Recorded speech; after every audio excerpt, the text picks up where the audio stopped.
दोस्तों नमस्कार। उम्मीद कर रहा हूं आप सब लोग अच्छे होंगे। करंट इलेक्ट्रिसिटी का आज हमारा 3rd एपिसोड है। लास्ट एपिसोड में हम करंट डेंसिटी को समझ रहे थे। हमने एक फॉर्मूला डिराइव किया करंट डेंसिटी का और उसके बाद हमने चार्ज कंजर्वेशन इक्वेशन को समझा। चार्ज कंजर्वेशन इक्वेशन को आप कॉन्टिन्यूटी इक्वेशन भी बोल सकते हो।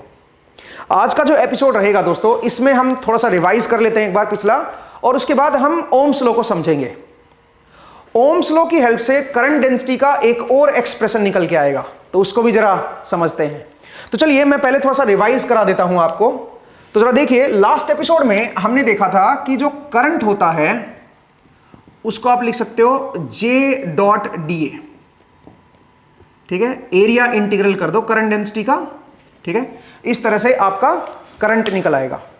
दूसरा, हमने जो J था करंट डेंसिटी, उसको देखा था कि करंट डेंसिटी था हमारे पास volume charge density into average velocity of charges, और ये एक वेक्टर क्वांटिटी होता है, ध्यान रखिएगा। जबकि करंट जो है वो स्केलर क्वांटिटी है, ठीक है। इस चीज को थोड़ा सा ध्यान रखिएगा कि करंट जो है वो स्केलर है, करंट डेंसिटी जो है वो वेक्टर है। करंट डेंसिटी क्योंकि वेक्टर है तो उसके पास डायरेक्शन भी होगी, तो डायरेक्शन किधर होगी? जिधर चार्जेस का फ्लो हो रहा है, जिधर चार्जेस की एवरेज वेलोसिटी है, उधर जो है वो करंट डेंसिटी की डायरेक्शन होगी। अगर मैं करंट की बात करूं तो करंट क्या है, क्यों स्केलर है? क्योंकि करंट को समझिए, करंट क्या है? Current is rate of change of charge. इसमें कोई डायरेक्शन नहीं है। करंट तो सिर्फ ये बता रहा है कि किस रेट से चार्जेस फ्लो हो रहे हैं, बस ये बता रहा है, तो उसमें कोई डायरेक्शन इन्वॉल्व नहीं है, ठीक है। ये चीज आपको ध्यान रखनी है।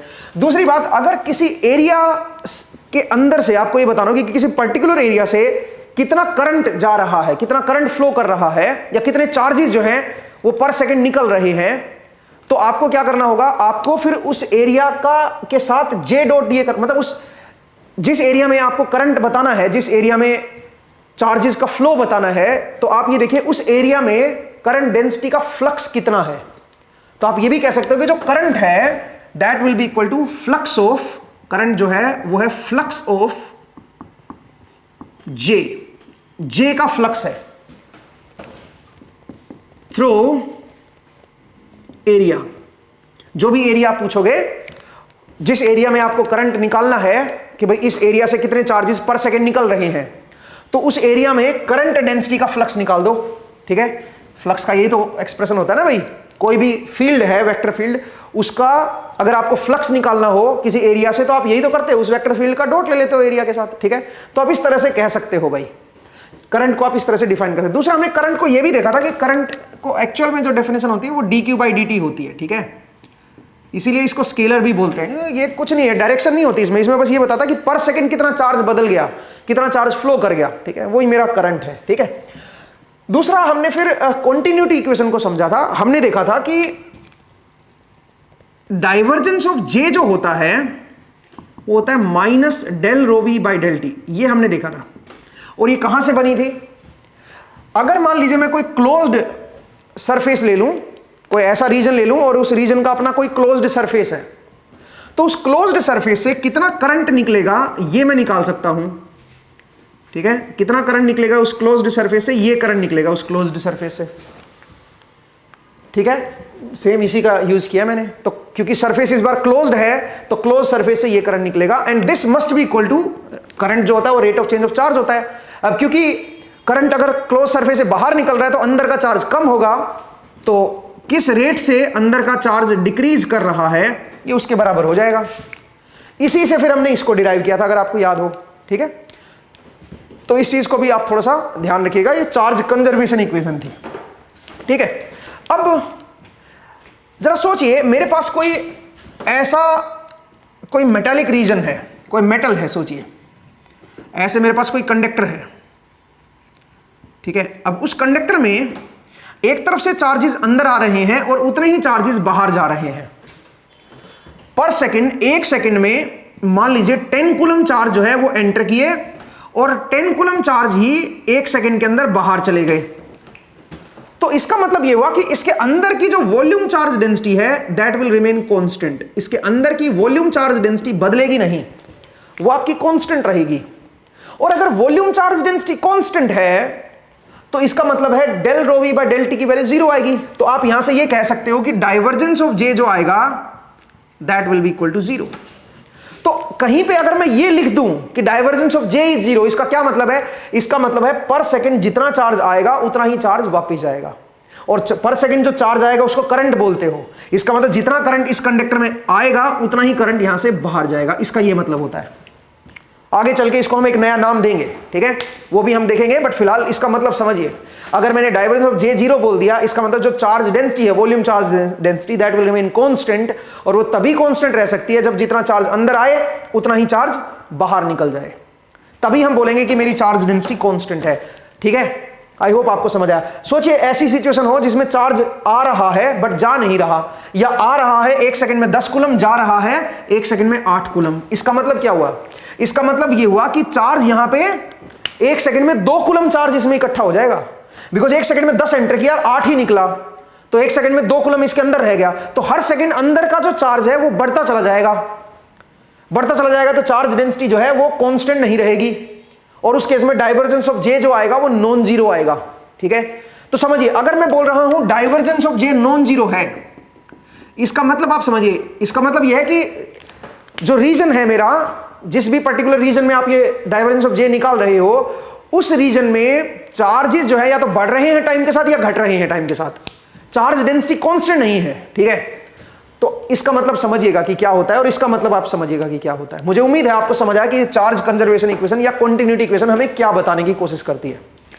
अब चलिए, अब हम बढ़ते हैं ओम्स लॉ की तरफ। अब जरा ओम्स लॉ को समझते हैं। तो यहां पे हमारा एक काइंड ऑफ रिवीजन हो गया है पिछले एपिसोड का। अब ओम्स लॉ को जरा देखते हैं। ओम्स लॉ, तो सबसे पहले सोचिए मेरे पास एक कंडक्टर है, कोई इस तरह का सिलेंड्रिकल कंडक्टर है। ठीक है, इसकी जो लेंथ है वो L है, L लेंथ है भाई ये, और इसका ये जो एरिया है, क्रॉस सेक्शन एरिया, ये A है। A मेरा क्या है? Cross section area, cross sectional area. और ये मेरा मेटल है, मेटल कंडक्टरी होती है ना। तो मान लीजिए मैंने ऐसे कोई मेटल ले ली जिसकी लेंथ दे रखी है, आपको क्रॉस सेक्शन एरिया दे रखा है। आप इस तरह का रोड इमेजिन कर सकते हो, जैसे ये रोड है मेरे पास, तो इसकी लेंथ है L, और इसका जो ये वाला एरिया है इसको हम बोलेंगे क्रॉस सेक्शन एरिया, सामने वाला जो है ना। ठीक है, ये मेरा क्रॉस सेक्शन एरिया है। अब मैं क्या कर रहा हूं, मैं क्योंकि ये रूम टेम्परेचर पे रखी हुई है, तो रूम टेम्परेचर पे कंडक्टर के अंदर क्या होता है दोस्तों, खासकर मेटल्स के अंदर क्या होता है, फ्री इलेक्ट्रॉन्स अवेलेबल होते हैं। आप बोलोगे सर ये फ्री इलेक्ट्रॉन्स कहां से आए? जरा देखिए, आप जानते हो कि हमारे पास एक एटम है, एटम के सराउंडिंग में इलेक्ट्रॉन जो है वो ऑर्बिट में रिवॉल्व कर रहे होते हैं, ऐसे चक्कर लगा रहे होते हैं। ठीक है, अब इलेक्ट्रॉन अगर चक्कर लगा रहे हैं एटम के चारों ओर, तो जब आप इसको रूम टेम्परेचर पे लाओगे, खासकर जब इस मटेरियल को, इस पूरे मेटल को रूम टेम्परेचर पे लाओगे, तो रूम टेम्परेचर की वजह से इसको एक थर्मल एनर्जी मिलेगी। तो इसके जितने भी इलेक्ट्रॉन्स हैं उन सबको थर्मल एनर्जी मिलेगी, एटम के जितने भी इलेक्ट्रॉन्स हैं सबको थर्मल एनर्जी मिलेगी। और उससे क्या होगा, उससे जो आउटर मोस्ट सेल के जो इलेक्ट्रॉन है, जिनको हम वैलेंस इलेक्ट्रॉन भी बोलते हैं, आउटर मोस्ट ऑर्बिट में जो इलेक्ट्रॉन है उनको वैलेंस इलेक्ट्रॉन भी बोलते हैं, वो जो है वो भी उस थर्मल एनर्जी को गेन करेंगे। और उससे क्या होगा, उससे ये अपने एक्साइट होकर इस ऑर्बिट को छोड़ देंगे, एक तरह से ये फ्री हो गए हैं। तो ऑलमोस्ट हर एटम जो है वो इस तरह से 1 या 2 इलेक्ट्रॉन, डिपेंडिंग ऑन कौन सी मेटल है ये, एटम जो है वो इलेक्ट्रॉन को छोड़ देते हैं। जो वैलेंस इलेक्ट्रॉन होते हैं उनमें से कुछ इलेक्ट्रॉन जो है रूम टेम्परेचर की वजह से वो अलग हो चुके होते हैं एटम से, और वो अब इस मेटल के अंदर फ्रीली मूव कर रहे हैं। तो अगर इस मेटल की मैं बात करूं एट रूम टेम्परेचर, इसके अंदर आयंस हैं और इलेक्ट्रॉन्स हैं। जो आयंस है भाई, जो एटम इसको इलेक्ट्रॉन को छोड़ेगा उसके ऊपर पॉजिटिव चार्ज आएगा ना, और तो एक तरह से इसके अंदर आयंस हो गए और फ्री इलेक्ट्रॉन्स हो गए, जो इसमें रैंडम थर्मल मोशन में है। रैंडम थर्मल मोशन का मतलब समझिए कि जो इलेक्ट्रॉन्स हैं वो रैंडमली मूव कर रहे हैं। अगर मैं एक इलेक्ट्रॉन का आपको रास्ता दिखाऊं कि वो कैसे मूव कर रहा है, तो वो आपका इस तरह से रैंडमली आपका इलेक्ट्रॉन जो है वो मूव कर रहा है। उसका जो पाथ है उसमें स्कैटरिंग हो रही है, वो स्कैटर कर रहा है पाथ, ऐसे ऐसे अपना पाथ बदल रहा है। ठीक है, इसको स्कैटरिंग बोलते हैं। ये जो है, ये जो पाथ का चेंज हो रहा है, कोलिजन बोल दो या स्कैटरिंग बोल दो, हालांकि कोलिजन और स्कैटरिंग 2 डिफरेंट चीजें, बट इस तरह से आप इसको इमेजिन कर सकते हो एट दिस स्टेज। ठीक है, अब सुनिए, यहां पे सवाल यह है कि ये क्यों पाथ बदल रहा है। भाई देखो, ये इलेक्ट्रॉन फ्री हो रखा है, अपने एटम को छोड़ चुका है, और ऐसे बहुत सारे इलेक्ट्रॉन हैं। अब बिकॉज ऑफ थर्मल एनर्जी इसके अंदर एक मोशन आ रखा है और ये फ्रीली मूव नहीं कर पाएगा, टकराएगा, आयन से टकराएगा, बॉन्ड से टकराएगा।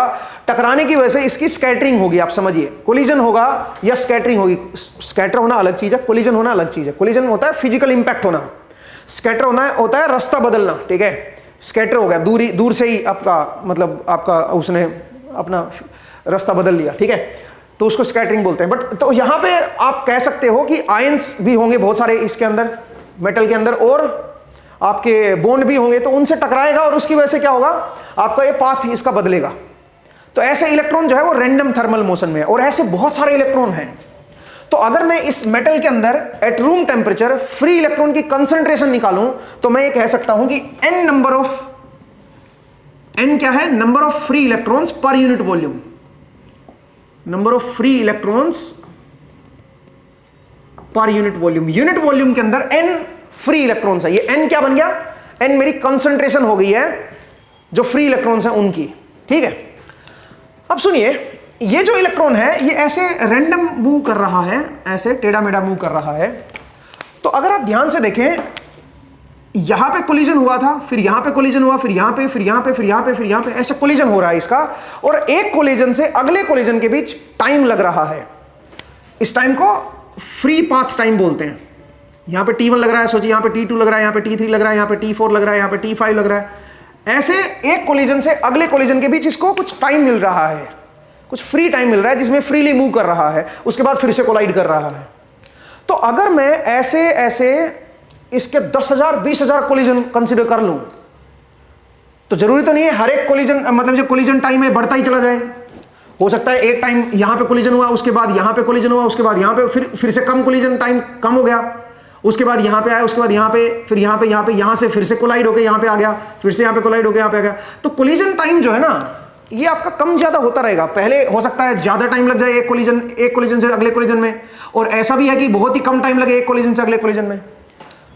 तो कुछ ऐसे कोलिजन भी हैं जो बहुत फ्रीक्वेंटली हो रहे हैं, कुछ ऐसे कोलिजन भी हैं कि जो काफी टाइम के बाद हो रहे हैं। तो ऑन एन एवरेज इसका हमें एक टाइम निकालना पड़ेगा, जो फ्री टाइम है, जिस टाइम के दौरान ये फ्रीली मूव कर रहा है।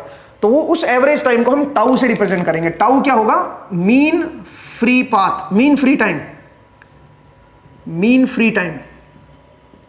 हमने इन सब का एवरेज निकाल लिया, T1 plus T2 plus T3 plus T4 up to Tn, जितने भी आपने सोचे 10,000 कोलिजन कंसीडर किए हैं, तो 10,000 तक आप ऐसे सबका टाइम ऐड करो और divide by number of collision जो आपने कंसीडर किया उससे डिवाइड कर दो, तो इससे क्या आ जाएगा, मीन फ्री टाइम आ जाएगा, टाउ। इसको रिलैक्सेशन टाइम भी बोलते हैं,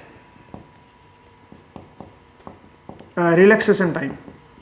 तो इसको अगर मुझे डिफाइन करना तो मैं बोलूंगा it is the average time between two successive collision. दो सक्सेसिव कोलिजन के बीच का एवरेज टाइम है, मीन फ्री टाइम बोल दो या रिलैक्सेशन टाइम बोल दो, टाउ, ठीक है।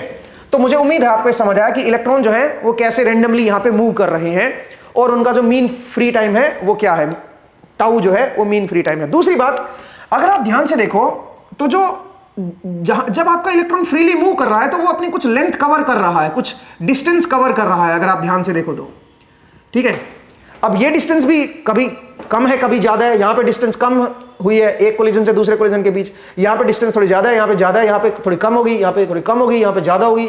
तो ऐसे एक कोलिजन से दूसरे कोलिजन के बीच जो पाथ लेंथ है वो भी आपकी वेरी करती रहती है, तो उनका भी आप एवरेज ले लो सबका। तो उससे हमारे पास एक पाथ लेंथ आ जाएगी LC। LC क्या होगी, mean free path length, mean free path length, आप ये लिख सकते हो इसको। इसका मतलब समझिए, ये क्या है, दो सक्सेसिव कोलिजन के बीच एवरेज पाथ लेंथ है, ये average path length between two successive collision. इसको आप इस तरह से भी लिख सकते हो। तो अगर मैं आपको ये रेशियो ले लूं इसका LC अपॉन टाउ, तो ये बन जाएगा मेरा thermal velocity, average thermal velocity, ठीक है। ये क्या होगी मेरी average thermal velocity, thermal speed बोलिए इसको, ठीक है। ये मेरी एवरेज थर्मल स्पीड होगी। मतलब आपको ये पता चल गया कि ऑन एन एवरेज किस स्पीड से ये रैंडमली ऐसे ऐसे मूव कर रहा है, ये इसकी थर्मल स्पीड है, ठीक है। और ये वेरी लार्ज होती है, बहुत ज्यादा लार्ज होती है भाई, 10⁵ और मे बी 10⁻ 6 मीटर पर सेकेंड के अराउंड होती है, मुझे एग्जैक्टली नहीं पता, बट काफी लार्ज होती है ये, ठीक है। Now the next thing is, तो हमने इसको समझा कि रूम टेम्परेचर पे इसके अंदर क्या हैपनिंग चल रही है इस मेटल के अंदर। इसमें फ्री इलेक्ट्रॉन्स हैं जो कि रैंडम थर्मल मोशन में है। अब अगर मैं यहां पे कोई इमेजनरी क्रॉस सेक्शन अज्यूम कर लूं, कोई यहां पे इमेजनरी क्रॉस सेक्शन अज्यूम कर लूं यहां पे, तो किसी पर्टिकुलर इंस्टेंट पे जितने इलेक्ट्रॉन यहां से इधर जा रहे होंगे इस एरिया को क्रॉस करके, उतने ही इलेक्ट्रॉन इधर से इधर भी आ रहे होंगे। तो यहां पे जो नेट मोशन है चार्जेस का वो 0 है फिलहाल। No net motion of charge, no net motion of charge. यहां पे चार्जेस का नेट मोशन जो है वो 0 है। कोई चार्ज कहीं पे भी फ्लो नहीं कर रहा, क्योंकि अगर कोई भी क्रॉस सेक्शन अज्यूम करोगे इसके बीच में, तो उससे जितने इलेक्ट्रॉन इधर से इधर मूव कर रहे हैं उतने इधर से इधर भी मूव कर रहे हैं सेम इंस्टेंट पे, ठीक है। तो आप ये कह सकते हो कि नेट जो करंट आएगा वो फिलहाल 0 आएगा, कोई करंट इसमें नहीं है फिलहाल। अगर मैं इस आयरन रोड को ऐसे रख दूं, ठीक है, तो इसमें कोई करंट नहीं है, लेकिन इसके अंदर जो इलेक्ट्रॉन है उनमें रैंडम थर्मल मोशन है, ध्यान रखिएगा। तो लेकिन अगर कोई भी मैं क्रॉस सेक्शन यहां पे इमेजिन करूंगा, तो उससे किसी भी इंस्टेंट पे जितने इलेक्ट्रॉन इधर जा रहे हैं उतने ही इधर भी जा रहे हैं। तो नेट मोशन फिलहाल यहां पे 0 है इलेक्ट्रॉन्स का, चार्जेस का नेट मोशन 0 है, करंट 0 आएगा। अब सोचिए मैंने क्या किया, मैंने ये मेटल बार लिया, ठीक है, और इसको मैंने एक एक्सटर्नल इलेक्ट्रिक फील्ड के अंदर रख दिया। सोचिए यहां पे कोई पॉजिटिव चार्जेस है मेरे पास, कोई प्लेट है मेरे पास, और उस प्लेट पे पॉजिटिव चार्ज है और काफी लार्ज प्लेट है ये, ठीक है, और इधर जो प्लेट है उसके ऊपर नेगेटिव चार्ज है, ठीक है। ऐसे मैंने 2 प्लेट लिए, उनके बीच में रख दिया। इसका मतलब इस प्लेट की वजह से यहां पे एक इलेक्ट्रिक फील्ड होगी बाहर, एक्सटर्नल, एक एक्सटर्नल इलेक्ट्रिक फील्ड होगी फ्रॉम पॉजिटिव टू नेगेटिव। ऐसे आपने इस कंडक्टर के ऊपर बाहर से इलेक्ट्रिक फील्ड अप्लाई कर दी स्टैटिक चार्जेस की वजह से। तो होगा ये कि इसके जो इलेक्ट्रॉन है इस मेटल के, वो क्या होंगे, वो आपके एक तरफ जो है वो अट्रैक्ट होंगे, इस तरफ आपके इलेक्ट्रॉन आ जाएंगे, और ये साइड जो है वो रिलेटिवली पॉजिटिव साइड हो जाएगी, क्योंकि इस साइड में पॉजिटिव आयंस रह जाएंगे, इलेक्ट्रॉन जो है वो इस तरफ आ जाएंगे। तो उससे होगा ये कि इसके अंदर भी एक इलेक्ट्रिक फील्ड इंड्यूस हो जाएगी, ई इंड्यूस। मेटल के अंदर एक इलेक्ट्रिक फील्ड इंड्यूस हो जाएगी। तो अब यहां पे 2 इलेक्ट्रिक फील्ड आ गई हैं। अगर मैं नेट इलेक्ट्रिक फील्ड की बात करूं इस मेटल के अंदर, इस तरफ जो नेट इलेक्ट्रिक फील्ड आएगी, ई नेट, तो वो जो नेट इलेक्ट्रिक फील्ड आएगी वो 2 का सुपरपोजिशन आएगी, एक एक्सटर्नल इलेक्ट्रिक फील्ड और एक इंड्यूस्ड इलेक्ट्रिक फील्ड। तो अगर मैं नेट इलेक्ट्रिक फील्ड की बात करूं, तो जो नेट इलेक्ट्रिक फील्ड आएगी that will be equal to E external plus E induced, ठीक है, ई इंड्यूस्ड। अब मेटल के अंदर क्या होता है, जो इंड्यूस्ड इलेक्ट्रिक फील्ड का जो मैग्नीट्यूड होता है वो एक्सटर्नल इलेक्ट्रिक फील्ड के मैग्नीट्यूड के बराबर ही होगा, और डायरेक्शन हमेशा ऑपोजिट होगी, इसके हमेशा ऑपोजिट आएगी इसकी डायरेक्शन। तो इसका मतलब है नेट सम जो आएगा वो 0 आएगा। कंडक्टर के अंदर इलेक्ट्रिक फील्ड इनसाइड क्या आएगी, 0 आएगी due to these static charges, ठीक है। और ऐसा क्यों होगा, क्योंकि इलेक्ट्रॉन इधर आ रहे हैं, इसके अट्रैक्ट हो जाएंगे, इधर रिलेटिवली पॉजिटिव चार्ज आएगा, और ये इलेक्ट्रॉन इतने इधर आएंगे सच दैट जो अंदर की जो इलेक्ट्रिक फील्ड होगी इस एक्सटर्नल को कैंसिल कर दे, और अंदर की जो इलेक्ट्रिक फील्ड आएगी वो ऑलवेज 0 आएगी due to this static charges. जो स्टैटिक चार्ज आपने बाहर से उससे इलेक्ट्रिक फील्ड अप्लाई किया उनकी वजह से अंदर की इलेक्ट्रिक फील्ड 0 आएगी। बट जरा सोचिए, अगर मैं इसके ऊपर थोड़ा सा दिमाग लगाऊं और मैं बोलूं कि यहां पे जो चार्जेस हैं उनको मुझे अक्यूमुलेट होने ही नहीं देना, मैं यहां पे उन चार्जेस को रुकने ही ना दूं, जो इलेक्ट्रॉन इधर से इधर आ रहे हैं अट्रैक्ट होके, सोचिए मैं उनको कोई और रास्ता दे दूं और वो यहां से निकल जाए, यहां पे बिल्डअप ही ना हो पाए, तो उस केस में क्या होगा, उस केस में ये इंड्यूस्ड इलेक्ट्रिक फील्ड खत्म हो जाएगी, ये वाली खत्म हो जाएगी, और अंदर की जो इलेक्ट्रिक फील्ड है वो आपकी अब नॉन जीरो हो जाएगी, वो नॉन जीरो हो जाएगी अंदर की इलेक्ट्रिक फील्ड, अगर ये इलेक्ट्रॉन कंटिन्यूअसली निकलते रहे तो।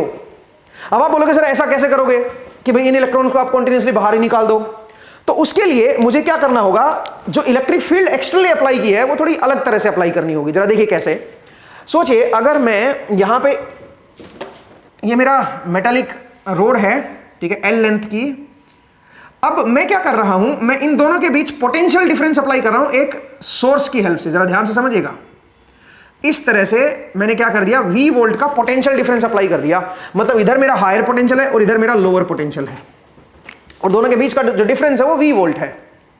तो अब क्या होगा, जरा देखिए, ये वायर के थ्रू मैंने कनेक्ट कर दिया, ध्यान से देखिए।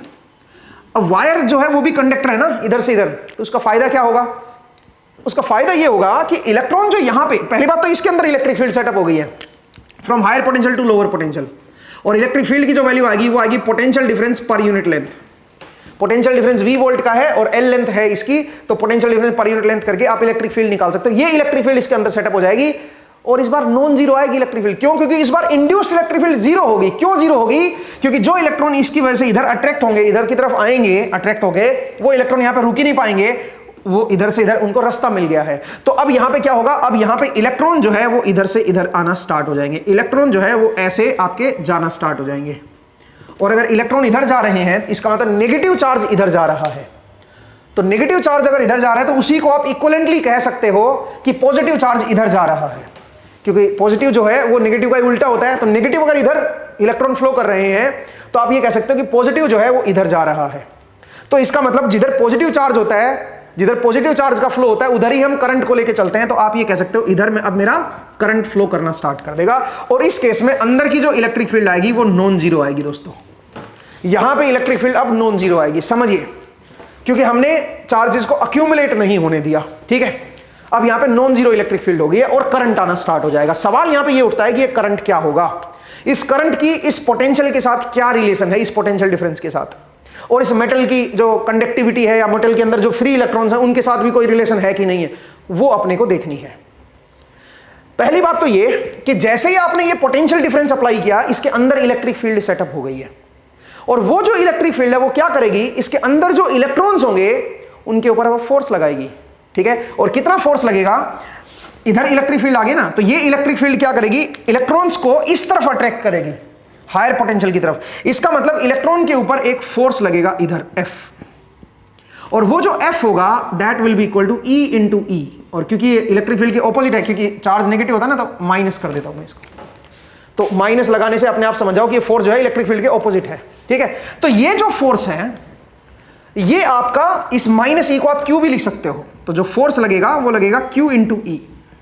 ये मेरा जो फोर्स है ये लगेगा, इलेक्ट्रॉन के ऊपर माइनस E होता है ना चार्ज, तो इसलिए मैंने इस तरह से कर दिया। ठीक है, तो आप ये कह सकते हो कि एक इलेक्ट्रॉन के ऊपर ये फोर्स लगेगा।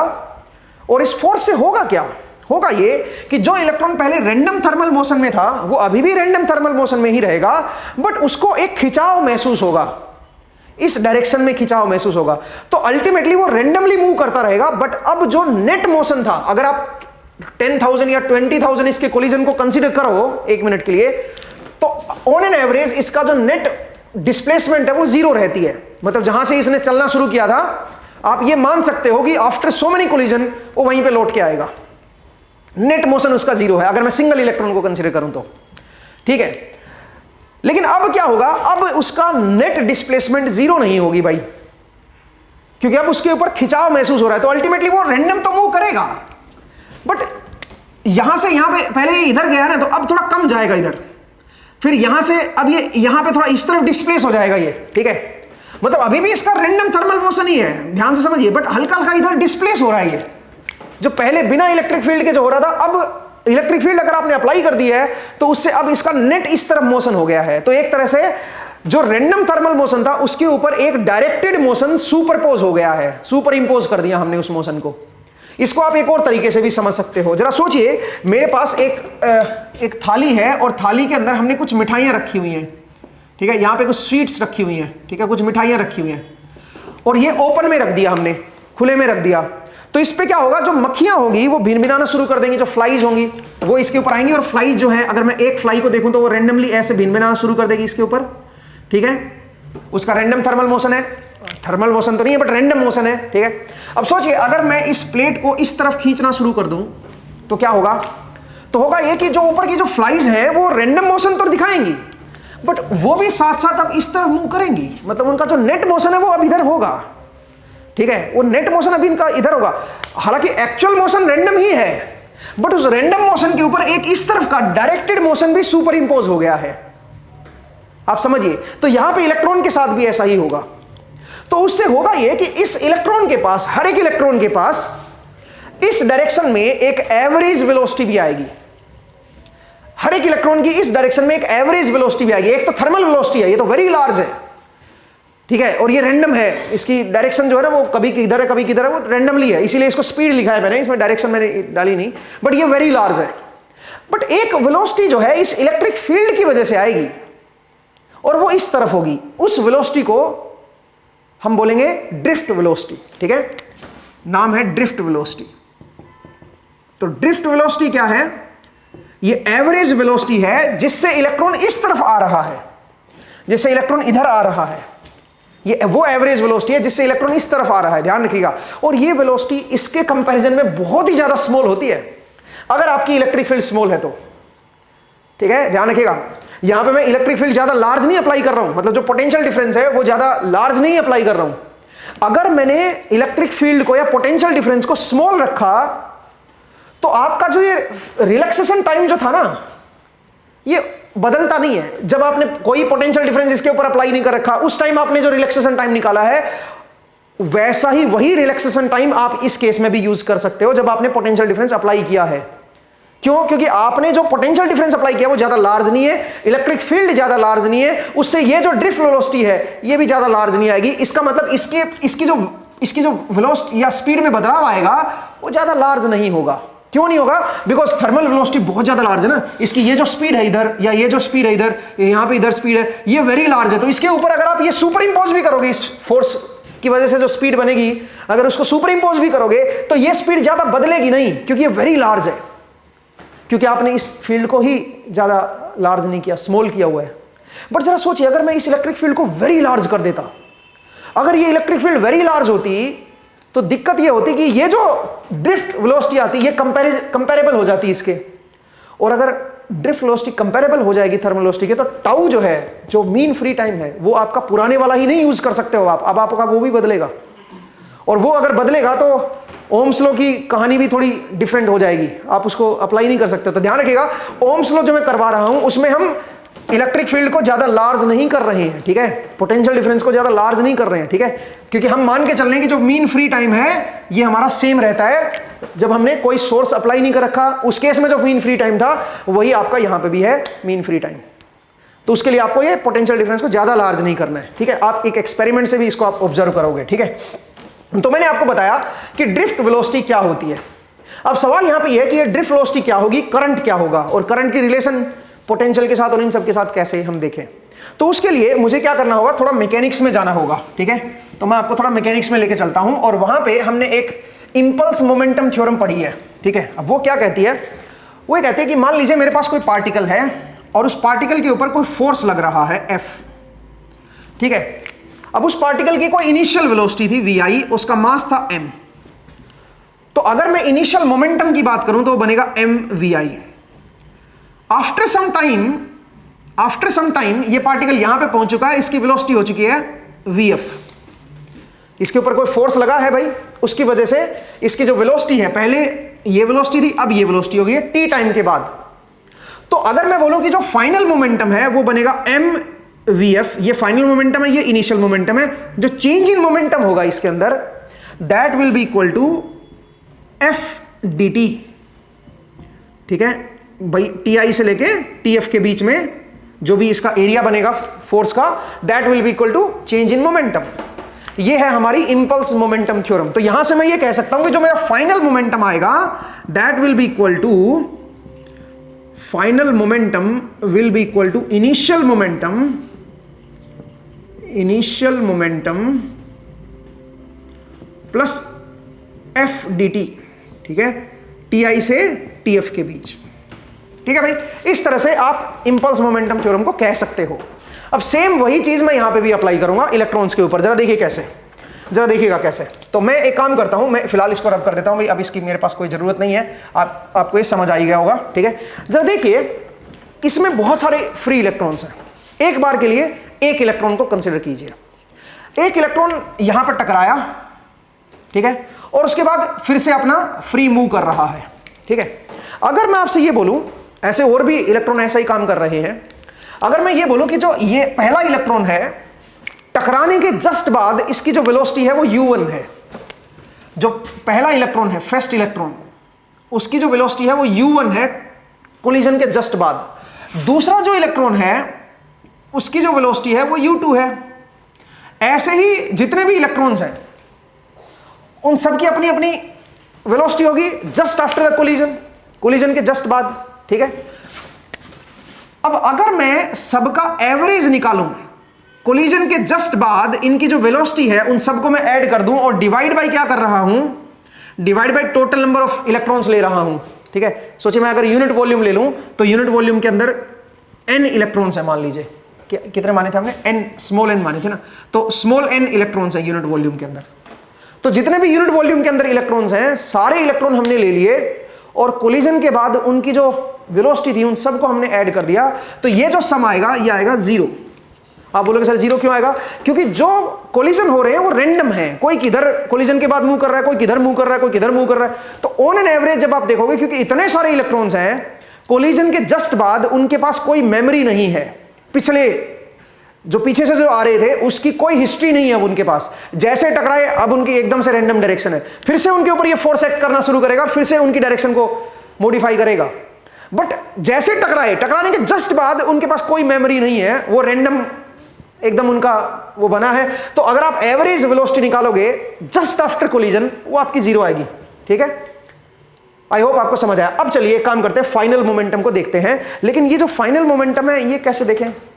सोचिए मैं काम कर रहा हूं, इस मेटल में किसी भी इंस्टेंट टी पे मैं समय को रोक देता हूं। मैंने क्या बोला? मैंने बोला टी इंस्टेंट पे मुझे एनालाइज करना है हर एक इलेक्ट्रॉन को, टी इंस्टेंट पे हर एक इलेक्ट्रॉन को एनालाइज करना है, ठीक है। और टोटल इलेक्ट्रॉन कितने हैं बताओ? इसका area of cross section A है और लेंथ इसकी एल है, ये तो इसका वॉल्यूम हो गया।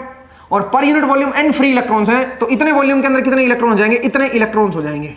अब सोचिए इतने इलेक्ट्रॉन्स हैं, मुझे टी टाइम पे जितने भी इलेक्ट्रॉन हैं उन सबका मोमेंटम देखना है क्या होगा। कोई भी टाइम है टी, मैंने उस टाइम पे टी पे इसको सबको पिक्चर को ही रोक दिया, जैसे आप वीडियो को पॉज कर देते ना, ऐसे सोचिए इसके जो भी इलेक्ट्रॉन रैंडमली मूव कर रहे होंगे उस पिक्चर को हमने टी टाइम पे रोक दिया है और मैं देखना चाहता हूं जितने भी इलेक्ट्रॉन है सबका मोमेंटम क्या है, ठीक है। हर एक इलेक्ट्रॉन का अपना अपना मोमेंटम देखते हैं। तो सोचिए जो पहला इलेक्ट्रॉन है वो इलेक्ट्रॉन जिस इंस्टेंट पे आपने देखना स्टार्ट किया है उस इंस्टेंट पे पहला इलेक्ट्रॉन कोलिजन होने के t1 टाइम तक आगे बढ़ चुका है, मतलब उसको कोलिजन हुए t1 टाइम बीत चुका है पहले इलेक्ट्रॉन को। दूसरे इलेक्ट्रॉन को कोलिजन हुए t2 टाइम बीत चुका है जब आपने देखना स्टार्ट किया। जिस इंस्टेंट पे आपने देखना स्टार्ट किया है, जिस इंस्टेंट पे आपने पिक्चर को रोका है, उस इंस्टेंट पे पहला इलेक्ट्रॉन कोलिजन हुए t1 टाइम बीत चुका है, दूसरे इलेक्ट्रॉन को t2 टाइम बीत चुका है, तीसरे इलेक्ट्रॉन को t3 टाइम बीत चुका है। ऐसे जितने भी इलेक्ट्रॉन है सबका अपना अपना कोई टाइम बीत चुका है कोलिजन हुए, ठीक है। तो इसका मतलब है अगर मैं ये बोलूं कि उनका जो फाइनल मोमेंटम होगा, मतलब टी टाइम पे जो मोमेंटम आएगा वो क्या होगा? वो होगा इनिशियल मोमेंटम। इनिशियल मोमेंटम क्या होगा? हर एक इलेक्ट्रॉन का मास m ही है और हर एक इलेक्ट्रॉन, जैसे पहला इलेक्ट्रॉन उसकी वेलोसिटी u1 थी, ऐसे ही दूसरा इलेक्ट्रॉन जो होगा उसकी वेलोसिटी u2 होगी।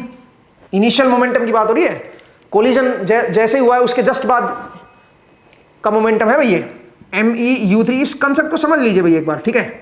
ये तो सबका इनिशियल मोमेंटम है, ऐसे सारे इलेक्ट्रॉन का अपना अपना लिखोगे भाई, ठीक है। प्लस क्या करोगे बताओ जरा? प्लस f क्या है बताओ जरा? f है q into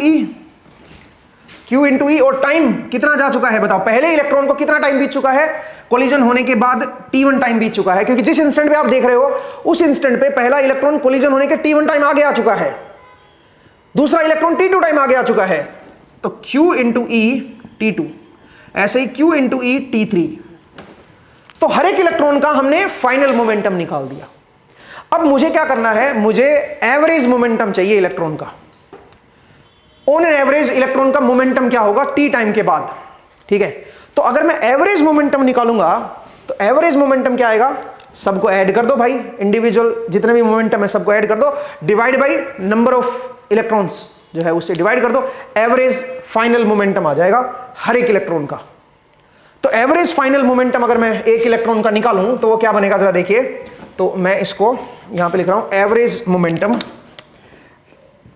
momentum at time t। तो एवरेज मोमेंटम क्या होगा दोस्तों? That will be equal to, एक इलेक्ट्रॉन का निकाल रहे हैं तो me इंटू यू एवरेज, इसको यू एवरेज को u बार से लिख देता हूं, ठीक है। ये मेरा मोमेंटम है भाई, ठीक है, ठीक है। ये me इंटू यू एवरेज, ये एवरेज मोमेंटम निकाल रहा हूं हर एक इलेक्ट्रॉन का। तो क्या होगा? इन सबको ऐड कर दो, divide by total number of electron कर दो। तो अगर मैं इसको ऐड करूंगा तो ये बन जाएगा समेशन MEUK और K फ्रॉम 1 टू N। आप जितने भी इलेक्ट्रॉन हैं सबका समेशन आपने कर दिया, ठीक है। ऐसे ही प्लस क्या लिखोगे, QE summation TK, K from जितने भी इलेक्ट्रॉन है वो आप ऐसे कर दोगे। ये तो टोटल सम हो गया। डिवाइड बाय क्या हो जाएगा, नंबर ऑफ इलेक्ट्रॉन, 1/Ne लिख रहा हूं। Ne क्या है, total number of electron. Ne क्या है मेरे पास, टोटल नंबर ऑफ इलेक्ट्रॉन। ये मेरे पास क्या आ गया, ये मेरे पास आपका एवरेज मोमेंटम आ गया। अब जरा ध्यान से देखिए, इस Ne को अगर मैं अंदर ले आऊं तो यहां पे Ne आएगा और इसके नीचे भी Ne आ जाएगा। सही है, सही है भाई। अब जरा सोचिए ये क्या है, ये क्या बन गया बताओ, ये तो जीरो हो गया, क्योंकि सबकी इनिशियल वेलोसिटी अलग अलग डायरेक्शन में है। ये तो इंपैक्ट होने के जस्ट बाद की वेलोसिटी है ना, इंपैक्ट होने के जस्ट बाद क्या मोमेंटम था ये वो है, और सबको आप ऐड करते जा रहे हो भाई। तो डिवाइड बाय टोटल इलेक्ट्रॉन कर दिए, सारे पूरे रीजन के अंदर जितने भी इलेक्ट्रॉन है सबको। अब यूनिट वॉल्यूम की बात नहीं कर रहे हो, सारे इलेक्ट्रॉन ले रहे हो चलिए आप, तो इसका मतलब ये तो जीरो आएगा भाई, ठीक है। ये आपका जीरो होगा क्योंकि मोमेंट टकराने के जस्ट बाद जो है उसकी सारी मेमोरी गायब हो चुकी है, ये जीरो बनेगा। ये क्या बनेगा जरा देखिए, तो ये बन जाएगा ME into average velocity of electron, क्योंकि हर एक इलेक्ट्रॉन का एवरेज मोमेंटम निकाला है मैंने, तो ये एवरेज वेलोसिटी लिख दी है मैंने, ठीक है। That will be equal to QE, और ये क्या है, अब ये बड़ा इंपॉर्टेंट है, ध्यान दीजिए इसके ऊपर। ये क्या चीज है, ये जो है ये टाउ के बराबर ही आएगा। आप बोलोगे सर रिलैक्सेशन टाइम के बराबर कैसे आएगा, क्योंकि जो भी आपके कोलिजन हो रहे हैं वो इंडिपेंडेंट हैं। जैसे एक इलेक्ट्रॉन है, एक इलेक्ट्रॉन जो है वो टकराते जा रहा है, टकराते जा रहा है, तो एक पहला जो कोलिजन हुआ उसमें जो टाइम लगा है उसको, और अगले जो कोलिजन हुआ है उसमें जो टाइम लगा है, वो दोनों इंडिपेंडेंट इवेंट हैं। अब जब भी आपके इंडिपेंडेंट इवेंट होते हैं तो सोचिए, पहले इलेक्ट्रॉन को कोलिजन हुए जिस टाइम पे आपने एनालाइज करना स्टार्ट किया है, उस टाइम पे पहले इलेक्ट्रॉन को कोलिजन हुए T1 टाइम बीता है, दूसरे को T2 बीता है, तीसरे को T3 बीता है, ऐसे ऐसे पता नहीं कितने सारे इलेक्ट्रॉन हैं, 10⁻15 इलेक्ट्रॉन है सोचिए।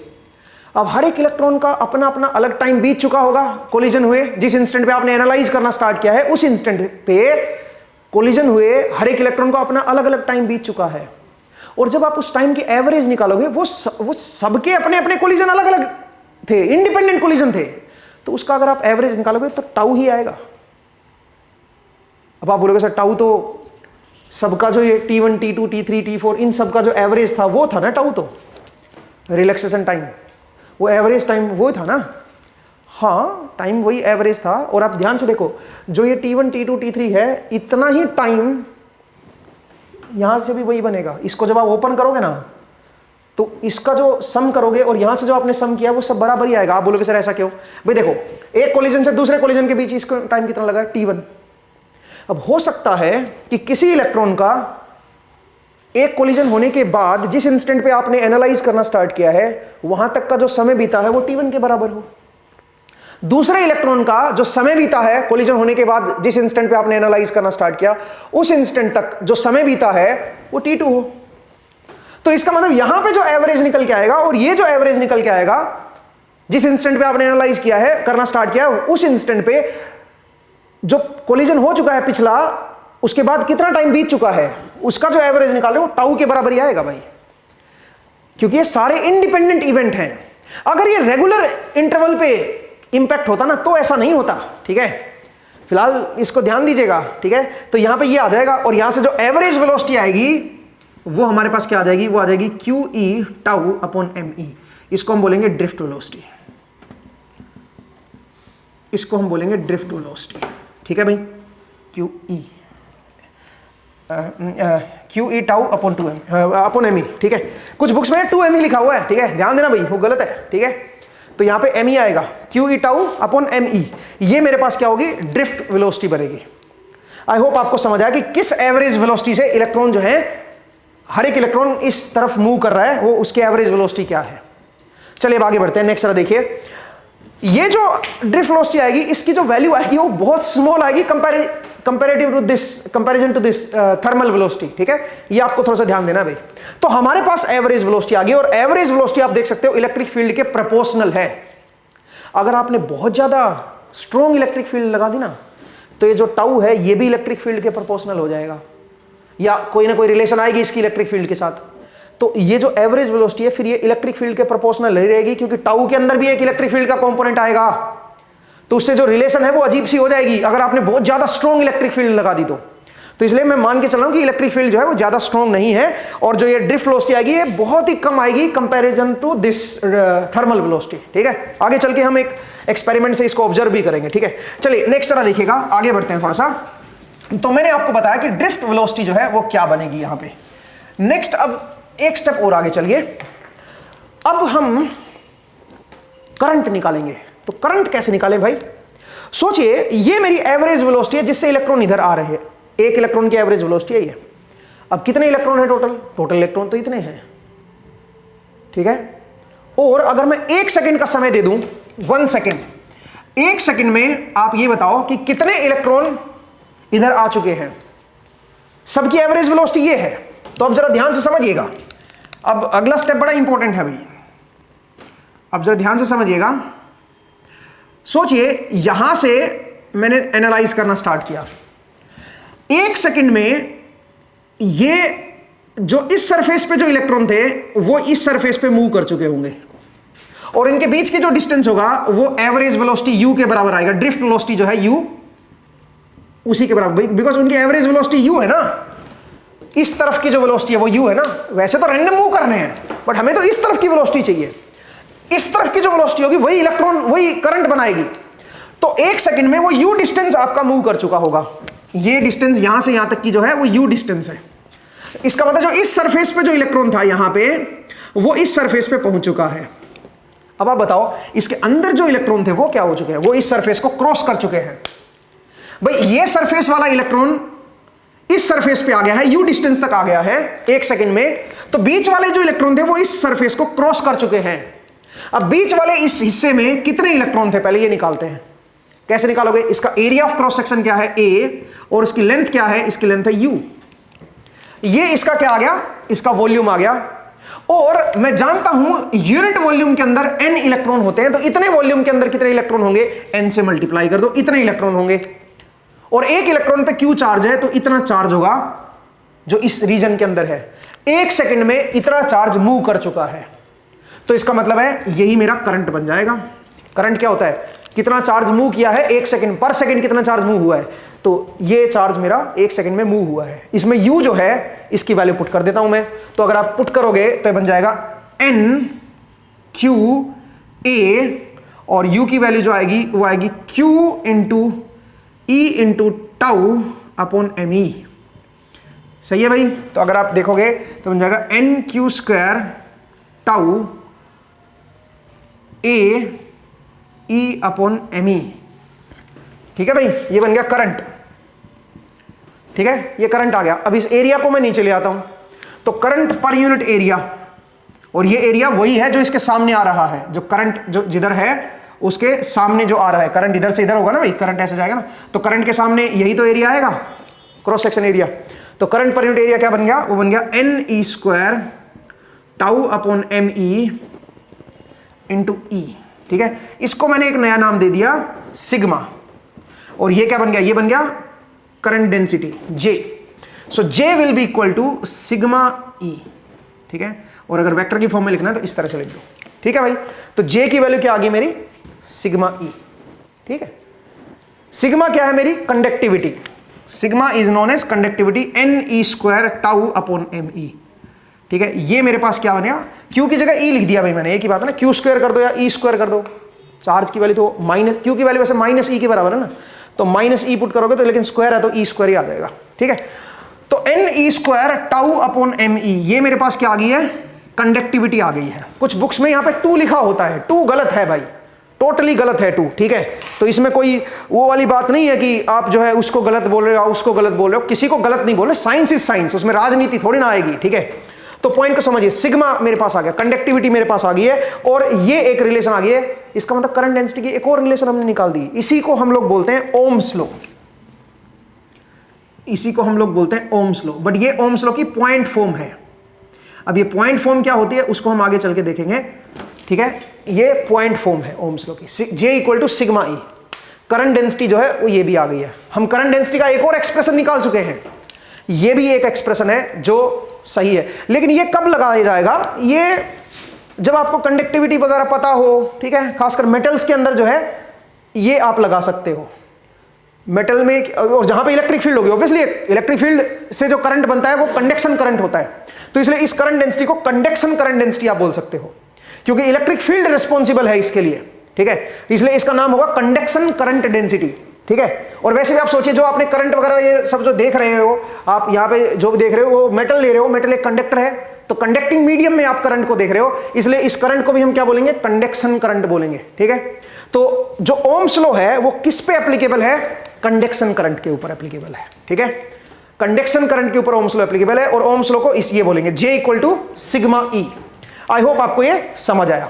अब इसी को थोड़ा सा मैं फर्दर मॉडिफाई कर रहा हूं, और उसके बाद हम आज, क्योंकि लंबी क्लास हो गई है तो उसको एंड करते हैं, ठीक है। जरा देखिए, इसको थोड़ा सा फर्दर मैं सिंप्लीफाई अगर करूं तो मैं कह सकता हूं कि J को मैं लिख देता हूं I/A, डायरेक्शन तो जो J की होगी वही E की होगी, डायरेक्शन को तो हटा दो, एक बार मैग्नीट्यूड की फॉर्म में लिख देते हैं, I/A will be equal to sigma, और सिग्मा को 1/ρ लिख देता हूं। सिग्मा क्या है, मेरी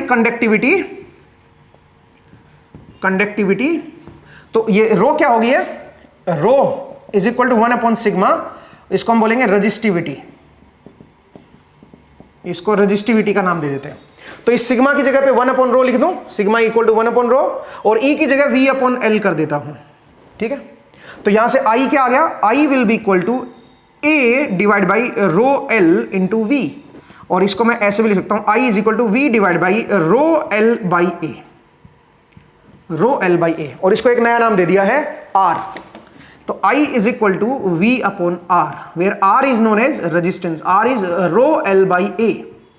ये क्या हो गया, रेजिस्टेंस ऑफ द मेटल, जो भी आपने मेटल लिया L लेंथ की, जिसका क्रॉस सेक्शन एरिया A था, उसका रेजिस्टेंस आ गया है। अब आप बोलोगे सर ये रेजिस्टेंस वर्ड क्या होता है, ये इसका मीनिंग क्या है, अगर इसको डिफाइन करें तो ये भी हम बताएंगे, ठीक है। बट पहले आप समझिए कि I is equal to V/R जो है ये हमारा ओम्स लॉ हो गया है। तो जनरली ये आप पढ़ते हो आपकी बुक्स में, ठीक है, या आप बचपन में जो भी आपने 9th-10th में पढ़ा हुआ तो ये पढ़ा होगा आपने, ठीक है। बट ये जो है ये पॉइंट फॉर्म है, ये किसी भी पॉइंट पे अगर आपको देखना हो तो किसी भी पॉइंट पे करंट डेंसिटी क्या है, ठीक है, वहां पे करंट डेंसिटी क्या है, वो उस पॉइंट की कंडक्टिविटी और उस पॉइंट पे जो इलेक्ट्रिक फील्ड होगी, उन दोनों को मल्टीप्लाई कर दोगे तो ये रिलेशन आ जाएगी। तो इसका मतलब इसलिए इसको पॉइंट फॉर्म बोला जाता है, क्योंकि पॉइंट पे भी आप इसको देख सकते हो, लेकिन इसके लिए आपको पोटेंशियल डिफरेंस चाहिए, 2 पॉइंट चाहिए जिनके बीच का डिफरेंस आपको पता होना चाहिए, V इज पोटेंशियल डिफरेंस, तो उसके लिए 2 पॉइंट चाहिए ना, इसलिए इसको डिफरेंस फॉर्म बोलते हैं, ठीक है। तो आप इसको डिफरेंस फॉर्म बोल सकते हो, ऐसे मैंने बोल दिया difference word, but kind of difference form है ये, और ये पॉइंट फॉर्म है, ठीक है। आई होप आपको ये समझ आया कि ओम्स लॉ को हम डिराइव कैसे करेंगे, उसको समझेंगे कैसे, ठीक है। तो क्योंकि क्लास लंबी हो गई है तो आज मैं इसको आगे नहीं बढ़ रहा हूं, बट नेक्स्ट क्लास में इसको लेके हम थोड़ा डिस्कस करेंगे, और कुछ नई चीजों को सीखने की कोशिश करेंगे, ठीक है।